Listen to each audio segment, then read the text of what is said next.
I'm Tammy. You know me from my videos. This is my sister Betsy, and we have an interesting story to tell you. And I've been wanting to tell it forever, and Betsy's not down here too often, and she's my only person that will verify this actually happened. She was there, I was there, and we had two friends that was with us. We lived in Southern California at the time, and I was a mere 16. It was 1975, and Betsy was about 14 or 15, I guess. And we got this crazy idea with these other two girls that we would, you can bob your head. Go camping. Come on, answer with me. We're going camping. Anyway, we were going camping, and we didn't have a car at the time, so we walked up into this canyon, and all we brought was a can of corn. No sleeping bags. I don't know what we were thinking. No extra clothes. We just thought we were going to stay the night out in the woods, but the woods were really up next to a road and like a big hill. But it was kind of a long walk out there, and it was dark. Yeah. Food. And we had this can of corn, and we were sitting around and we were sharing it. You know, we were taking a bite and then pass it on, take a bite, and we're enjoying our little can of corn.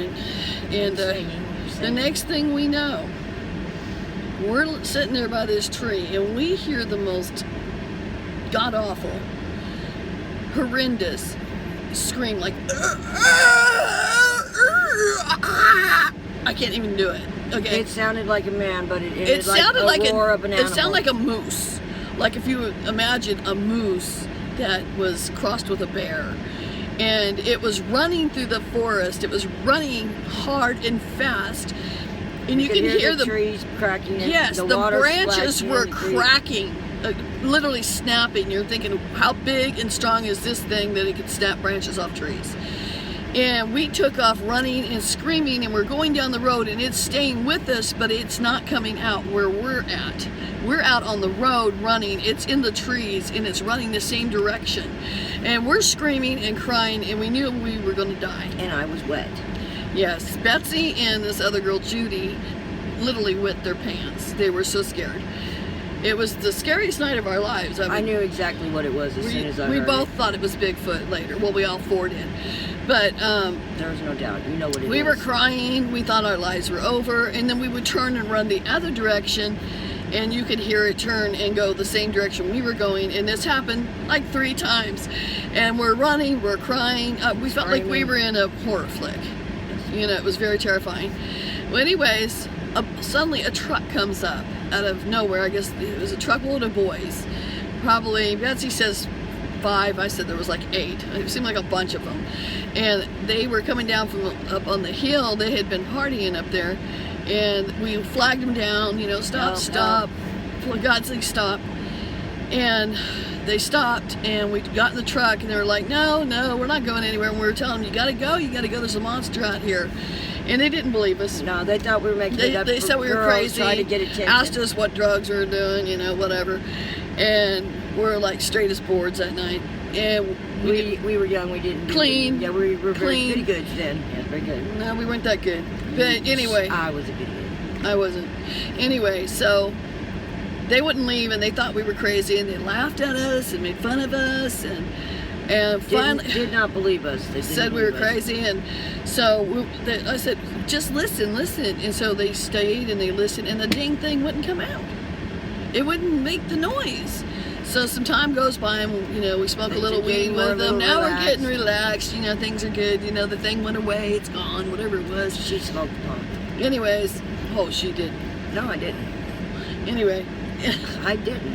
Anyway, there was a creek at this place, all right, and one of the guys said, hey, anybody want to go skinny dipping? And by this time, I'm pretty relaxed. A good 30 minutes had gone by since these guys had come. So I said, yeah, I'll go skinny dipping. So, you know, him and I got in the creek, and we were skinny dipping. Everybody else is up on the rocks getting high. And we're sitting there, and we're having a good time. Well, we were having a good time, and they're all sitting on the rocks, and all of a sudden that thing was coming directly at us. I mean, you could hear it. Betsy, tell them. Okay. They were in the creek doing their skinny dipping thing. I never got off the back of the truck once it arrived. They never believed us. They were drinking beer. And I was saying, and the other girl, Judy, we were like, let's get out of here, let's go, we want to leave now. And they didn't believe us. We thought we were girls just trying to get their attention. After that, everybody kind of started relaxing and getting more comfortable. I never left the back of the truck. But then after they were in the water, we heard it, let out the roar. It sounds to me like a man yelling, but it ends with a roar. No man can make a noise like it this, sounded Betsy. kind of human at first, but It didn't to me. It sounds like an animal roaring, like It a lion sounded like a or sick something. moose. They said that night. It never sounded like a moose to me. I thought, It always sounded like a moose to me. I knew. I was the first one to say it's a Bigfoot. Everybody wanted to argue, but you know. It When didn't you hear sound this, human. You I don't. don't you care know. what you say. That wasn't like human. Okay, well, it sounded human to start. It sounded like a man Didn't yelling, me. and it ends like a roar. It was not a human. It was scary. It's not human. You knew this. Terrifying. But I knew from the day one that it was a Bigfoot, and that's well, it. anyways, so when the noise came back, the branches were breaking first before we even heard the rah thing, and you could hear those branches snapping. The thing was coming straight at us.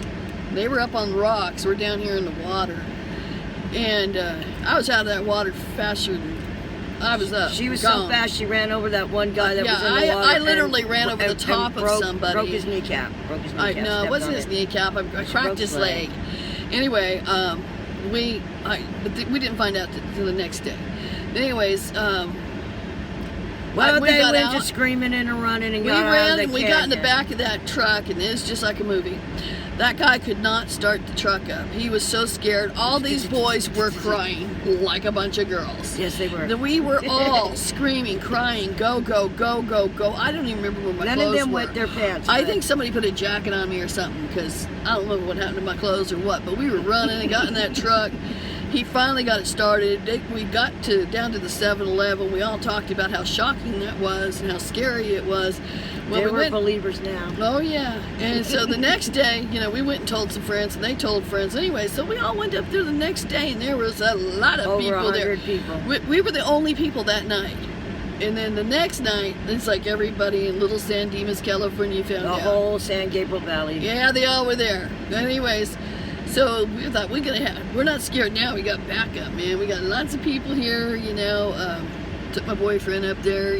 All kinds of guys bringing girls up there just Yeah, scaring we were them. having fun. Nobody really believed it was real. Saw but it that was one real. young man from the night before, and he had a bad limp, and he told me that I cracked his leg when I ran him over trying to get out of the water. Sorry. Anyway, another guy that night, the thing roared again, and we couldn't find this one dude, and later we found out he'd gone up a tree. He was so scared, and that's where he was at, not saying a word. Again, 2 guys came in who were like really professional, and they were asking us questions. What did we see?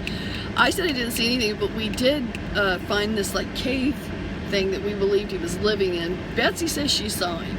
Okay, Betsy, take it from here. You tell your part of this story. In this location, this bamboo grows up on the side of the hill, and as it ages, it falls over, and like grass does, made a hollow space. Inside there, squatting down, was the Bigfoot, and I believe it was a male, even though I couldn't see its genitalia, but it was a male Bigfoot, and it had like moss across its teeth, and I screamed, I ran, and then from then on, We all ran. We were very scared. It looked like a house. Coming down that trail, Tammy forgot this part. We had gone to those boys' house and told one of their dads. That man was on the trail when we were coming down. He said he had just come in contact with it face to face, run. And he had a gun. He ran right past us, run. I just came face to face, run for your lives. But curiosity kept us going down the trail. Me personally, I never laid eyes on the thing. I saw it. I heard it, and that was good enough for me. I think I would have died of a heart attack if I actually It saw was what a I was classic, listening what to. everybody says a Bigfoot looks like, with the tall, kind of sloping head. It had green teeth. You could tell it was big. It was snapping branches off trees. It was a true Bigfoot that has been described by everybody. It was the real Huge. thing. It was a scary night. It was the scariest night of our lives. But the second night, not so scary. But word gets out so fast when a Bigfoot shows up and people start talking. That very night, 2 guys said they were investigators of Bigfoot, and they had come from Oregon. Yeah. Flew in from Oregon the next lot of day. fancy, That's how fast it got out. Filming equipment. They had a lot of equipment. And they knew how to. They were there to investigate to see if this was a real Bigfoot sighting. People did see it, but let me tell you, just to hear it, you would be a believer. Okay, I know that Bigfoot exists. It does exist, people. Well, that's what we wanted to share with you. We know you're probably saying, "Oh, baloney, bull Okay, crap," I've told whatever. this story We're for two years. witnesses, and we're looking for our friends Debbie Schaefer and Judy Caltabalata, who were also there. Hey, Judy or Deb, back us up on this story because you know it's true. And anybody else that was there back in '75 in San Dimas, California, you know what we're talking about because the next night there was a ton of people there. Bye.